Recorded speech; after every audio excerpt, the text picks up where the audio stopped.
മുരളിക്ക് നിങ്ങൾ രണ്ടുപേരിൽ ആരെയാണ് കൂടുതൽ ഇഷ്ടം? എനിക്ക് മനസ്സിലായില്ല മാഡം. അല്ല, ദേവികയും ഗൗരിയും മുരളിയുടെ ഭാര്യമാരാണല്ലോ. മാഡം, ആവശ്യമില്ലാതെ ഓരോന്ന് പറയരുത്. ദേവിക മുരളിയേട്ടന്റെ പെങ്ങളാ. മുരളിയേട്ടന് മാത്രമല്ല, എനിക്കും അവള് സഹോദരിയാ. ഓ, അപ്പോ അത് കൂടുതൽ കുഴപ്പം പിടിച്ചൊരു ബന്ധമാണല്ലോ, അങ്ങനെയല്ലേ സക്കീറേ? Yes madam. മുരളി ദേവികയെ കല്യാണം കഴിച്ച് ഈ വീട്ടിൽ കൊണ്ടുവന്ന് താമസിപ്പിച്ചില്ലേ? അത് ഒരു പ്രത്യേക സാഹചര്യത്തിൽ ചെയ്യേണ്ടി വന്നതാണ് മാഡം. അങ്ങനെ പ്രത്യേക സാഹചര്യത്തില് കഴുത്തിൽ മാലയിട്ട് താലി കെട്ടി കൂടെ കൊണ്ടുവന്ന് വീട്ടിൽ താമസിപ്പിക്കുന്നതിനാണ് ഞങ്ങളുടെ നാട്ടില് കല്യാണം എന്ന് പറയുന്നത്.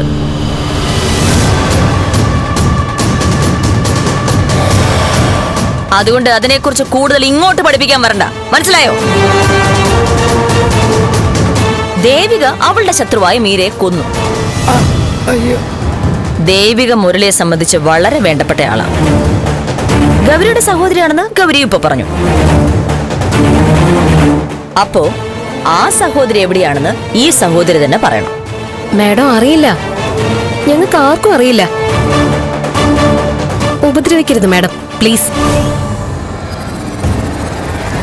ഈ പറഞ്ഞ 3 പേർക്കും വ്യക്തമായിട്ട് അറിയാം മാഡം. ഇവരെ ഒന്നുകൂടി ക്യാമ്പിലേക്ക് കൊണ്ടുപോവാ. അയ്യോ, ഞാൻ വരില്ല.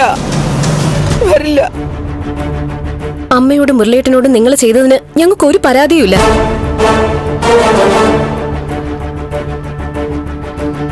പക്ഷെ ഇനിയും ഞങ്ങളെ വെറുതെ വിടാൻ ഭാവമില്ലെങ്കിൽ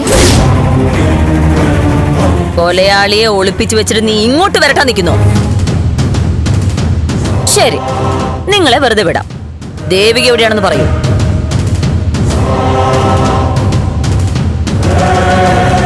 അന്ന് നിങ്ങൾ ഹോസ്പിറ്റലിൽ അഡ്മിറ്റ് ആയപ്പോ ആ ദിവസം അവിടെ കൂടെ നിന്ന് പരിചരിച്ചത് ദേവികയാണ്. ദേവികയ്ക്ക് നന്ദനും എല്ലാ തരത്തിലുള്ള സഹായവും ഈ വീട്ടിൽ നിന്ന് കിട്ടിയിട്ടുണ്ട്. അപ്പോ ഇപ്പോഴും ഈ വീട്ടിലെ അംഗത്തെ പോലെ തന്നെയാണ് അവര്. ചന്ദ്രോത്ത് വീട്ടിൽ അവർ അനുഭവിക്കാത്ത സുരക്ഷിതത്വം ഈ വീട്ടിൽ അവർ അനുഭവിച്ചിട്ടുണ്ട്. അതുകൊണ്ട് തന്നെ അവരെവിടെയാണെന്ന് നിങ്ങൾക്ക് ഉറപ്പായിട്ടും അറിയാം. ഗൗരി പറയൂ, ദേവിക എവിടെയാണുള്ളത്? പറഞ്ഞില്ലേ മാഡം, അറിയാത്ത കാര്യം എങ്ങനെയാ പറയുന്നേ? നിനക്കറിയില്ലടി? അറിയില്ല മാഡം. ഇവക്ക് ഭയങ്കര ഗഡ്സ് ആണല്ലോ ഷൈജ. സാധാരണഗതിയിൽ ഞാനൊന്ന് ഷൗട്ട് ചെയ്യുമ്പോ വിരളുന്നതാ. നല്ല ട്രെയിനിങ് കിട്ടിയിട്ടുണ്ട് മാഡം. പോലീസ് തിരിച്ചും മറിച്ചും ചോദിക്കും. ധ്യാനത്തിന് പോയതാണെന്നേ പറയാവുള്ളൂ, അങ്ങനെ അല്ലേ? മാഡം, ദേവിക എവിടെയാണെന്ന് ഞങ്ങൾക്ക് അറിയില്ല.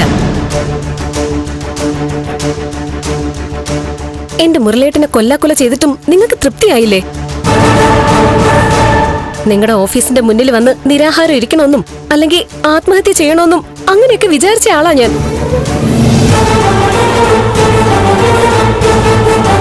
ജീവിക്കാൻ സമ്മതിച്ചില്ലെങ്കിൽ അതൊക്കെ ഞാൻ ചെയ്തു പോവും.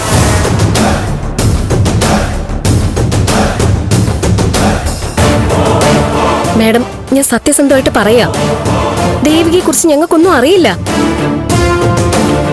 ഒന്നാമത് ദേവിക ഇങ്ങനെ ഒരു കൊലപാതകം ചെയ്യില്ല. അഥവാ ഇനി അവൾ അങ്ങനെ ചെയ്തിട്ടുണ്ടെങ്കിൽ അവള് ഒളിത്താവളത്തിലൊന്നും പോവില്ല, നേരെ സ്റ്റേഷനിൽ വന്ന് കീഴടങ്ങും.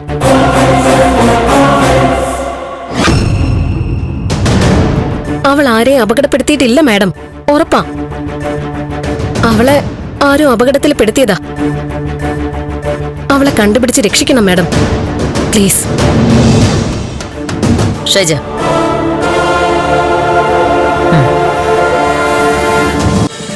ഫ്ലവേഴ്സ് ഒരുക്കുന്ന കാഴ്ച വസന്തം യൂട്യൂബിൽ പ്രേക്ഷകർക്ക് ലൈവായി കാണാം. ഫ്ലവേഴ്സ് കോമഡിയിൽ ജോയിൻ ചെയ്യൂ, ആസ്വദിക്കൂ.